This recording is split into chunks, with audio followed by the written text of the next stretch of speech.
नमस्कार दोस्तों, स्वागत है आपका द ग्राउंड रिपोर्ट में। मैं हूं समीर अहमद मिश्र। बिहार में चुनाव के नतीजे क्या होंगे अब ये तो 14 नवंबर को ही पता लगेगा, लेकिन बिहार में जो कुछ भी हो रहा है उससे ये साफ साबित है कि विपक्ष जो आरोप भारतीय जनता पार्टी पर लगाता है, चुनाव आयोग पर लगाता है, वो आरोप एक बार फिर पुष्ट होते दिखाई पड़ रहे हैं। ये आरोप है कि भारतीय जनता पार्टी की मदद करता है चुनाव आयोग। चुनाव आयोग भारतीय जनता पार्टी का आनुषंगिक संगठन है, भारतीय जनता पार्टी को जिताने के लिए काम करता है, भारतीय जनता पार्टी की हर जगह सरकार बनवाने की कोशिश करता है और उसके लिए वो कुछ भी कर सकता है। अब ये आरोप लगातार लग रहे हैं चुनाव आयोग पे, और चुनाव आयोग जिस एक तरह से कहा जाए कि निर्लज्जता के साथ उन सवालों का जवाब देता है, विपक्ष की के आरोपों को इग्नोर करता है, वो बड़ी हैरान करने वाली बातें हैं।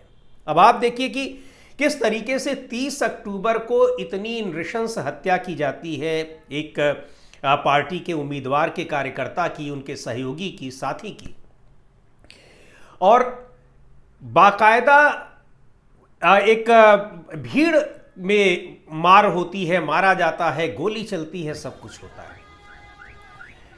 ये सारी बातें तब हो रही हैं जब राज्य में आचार संहिता लगे हुए 3 हफ्ते हो चुके हैं।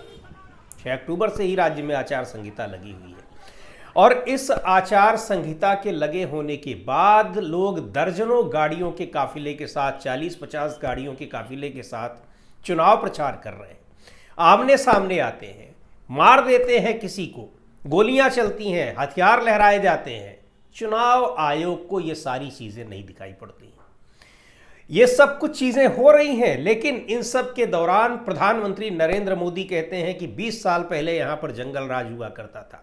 गृह मंत्री अमित शाह कहते हैं कि 20 साल पहले यहां जंगल राज हुआ करता था, और आज सारी चीजें मंगल राज में बदल चुकी हैं। ये घटना जब हो रही है उसके पहले भी यही बयान आते हैं, ये घटना जब हो चुकी होती है तब भी ये बयान आते हैं, और इस घटना के बाद एक बार फिर इस तरह की कोशिशें होती हैं और आमने सामने 2 पक्ष लड़ाई करते हैं, उसके बाद भी यही बयान आते हैं कि 20 साल पहले यहां जंगल राज हुआ करता था। ये खैर वो तो उनके चुनावी जुमले हैं, वो कहेंगे। प्रधानमंत्री नरेंद्र मोदी ने तो आज भी कह दिया कि यहां पर जंगल राज है, और अब जंगल राज नहीं है। 20 साल में इस समय उनको जंगल राज नहीं दिखाई पड़ रहा है, और कह रहे हैं कि आने वाले दिनों में आप एनडीए की सरकार बनवाइए, फिर जंगल राज नहीं रहेगा। लेकिन चुनाव आयोग क्या कर रहा है? चुनाव आयोग तो भारतीय जनता पार्टी की भाषा बोलने के लिए नहीं है। चुनाव आयोग तो भारतीय जनता पार्टी के लिए काम करने के लिए नहीं है। चुनाव आयोग तो एनडीए के लिए काम करने के लिए नहीं है। चुनाव आयोग के लिए विपक्ष हेय दृष्टि से देखने का एक संगठन तो है नहीं, लेकिन चुनाव आयोग यही कर रहा है।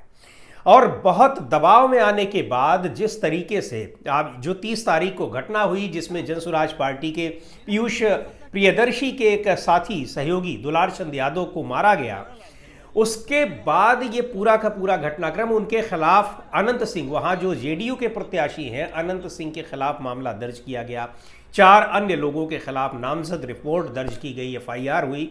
लेकिन एफआईआर दर्ज होने के बावजूद अनंत सिंह वहां 40-40, 50-50 गाड़ियों के काफिले के साथ चुनाव प्रचार कर रहे हैं, हथियारों के साथ चुनाव प्रचार कर रहे हैं, और चुनाव आयोग को ये सारी चीजें दिखाई नहीं पड़ रही हैं। जब दबाव पड़ने लगा, जबरदस्त दबाव पड़ा, इसके अलावा वहां पर विपक्ष लगातार ये कह रहा है, और इस दौरान इंडिया गठबंधन की तरफ से जो सीएम फेस हैं तेजस्वी यादव, उन्होंने झल्लाहट में आकर और एक हेल्पलेसनेस वाली जो स्थिति होती है, बिल्कुल कि खत्म हो चुका है सब कुछ, उस अंदाज में आकर कहा कि चुनाव आयोग मर चुका है।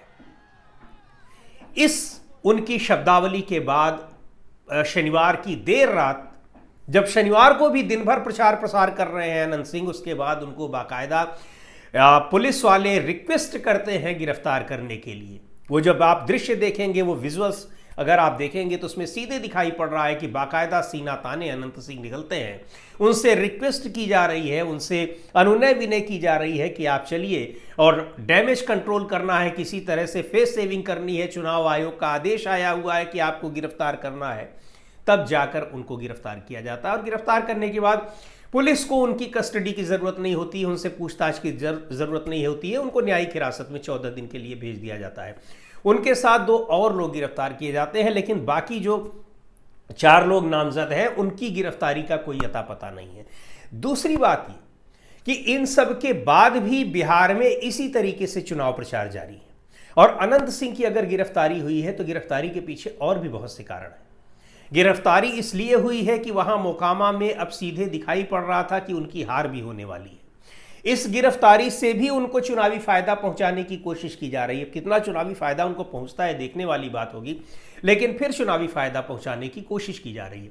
अच्छा, यहां एक बात और बता दें, अनंत सिंह ने उसी दिन आरोप लगाया था कि इस मामले में सूरजभान का षड्यंत्र है। सूरजभान की पत्नी वहां से उनके विरोध में खड़ी हैं, चुनाव लड़ रही हैं, और वो आरजेडी से चुनाव लड़ रही हैं।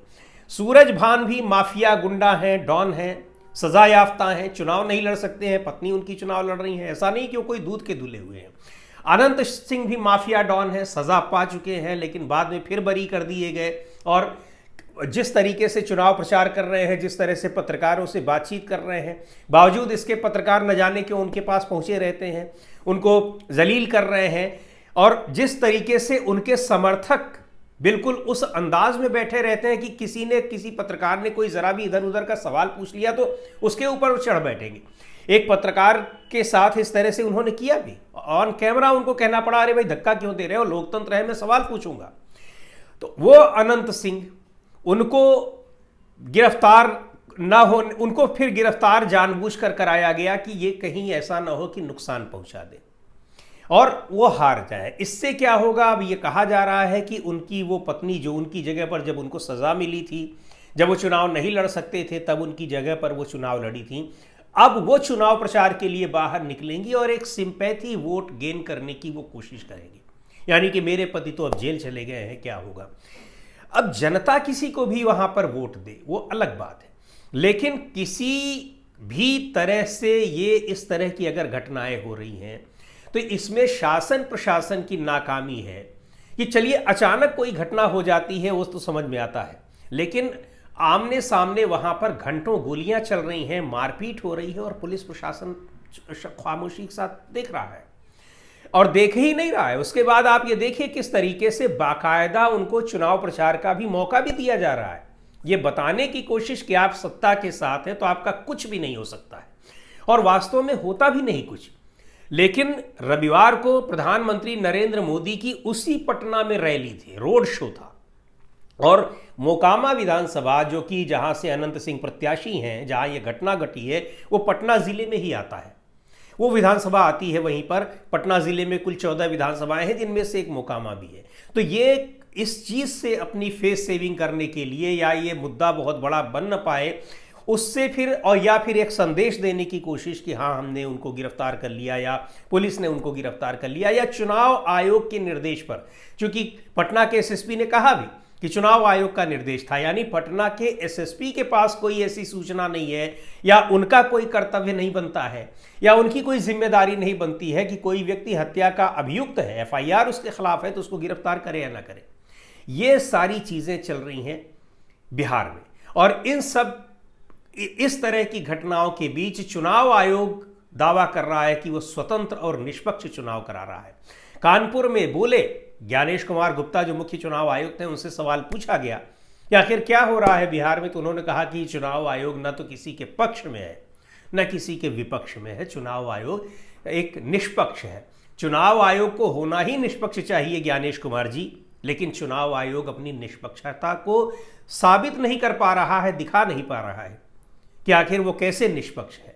40-40 गाड़ियां, 50-50 गाड़ियां किसी के प्रचार कार्य में जा रही हैं, कैसे संभव है।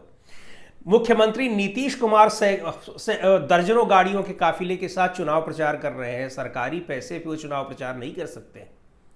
आपने पूछा उनसे सवाल, क्या कोई नोटिस दिया गया क्या उनको? ये सारी चीजें आचार संहिता के उल्लंघन में आती हैं या नहीं आती? सीधे तौर पर आप ये बताने की कोशिश कर रहे हैं कि चुनाव आयोग एनडीए और उसमें भी भारतीय जनता पार्टी के साथ। यहां एक बात और बता दें आप, इन सब के बावजूद बिहार में एनडीए में जो कुछ चल रहा है वो एनडीए के लिए बहुत अशुभ संकेत देने वाला है, इसलिए कि नीतीश कुमार कमर कसकर बिल्कुल भारतीय जनता पार्टी के खिलाफ खड़े हो गए। पटना में नीतीश को प्रधानमंत्री नरेंद्र मोदी की रैली हुई, उसमें भी नहीं गए। पिछले दिनों मुजफ्फरपुर में और एक दो जगह और उनकी जनसभाएं थी, वहां भी नीतीश कुमार नहीं गए। यानी एनडीए गठबंधन का चुनाव घोषणा पत्र जब से जारी हुआ है उसके बाद से नीतीश कुमार किसी भी कार्यक्रम में प्रधानमंत्री नरेंद्र मोदी के साथ नहीं दिखाई पड़ रहे। पटना में राजधानी में ही जो कार्यक्रम था उनका रोड शो का था, लेकिन उसमें भी नहीं गए।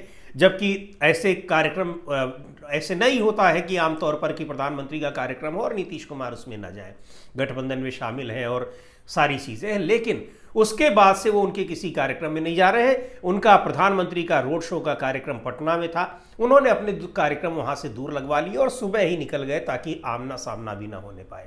खैर, ये तो उनकी अपनी अंदरूनी राजनीति है, इस पर हम फिर बात करेंगे। इस पर एक आध वीडियो हमने द ग्राउंड रिपोर्ट पर बनाया भी है, आप उसको ज़रूर देखिएगा।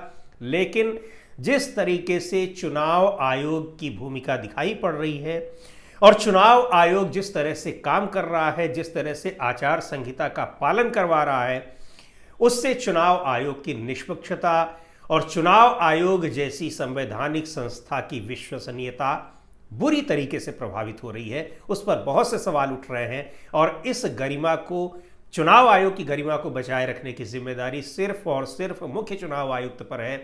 लेकिन मुख्य चुनाव आयुक्त शायद इस जिम्मेदारी को नहीं समझ पा रहे हैं। आज की वीडियो में इतना ही। अगले वीडियो में फिर मिलेंगे एक नए विषय के साथ, एक नए मुद्दे के साथ। द ग्राउंड रिपोर्ट के यूट्यूब चैनल को आपने अब तक सब्सक्राइब न किया हो तो ज़रूर कर लें। हमारे वीडियोस को लाइक करें, शेयर करें और अपने सुझाव भी हमें ज़रूर भेजें।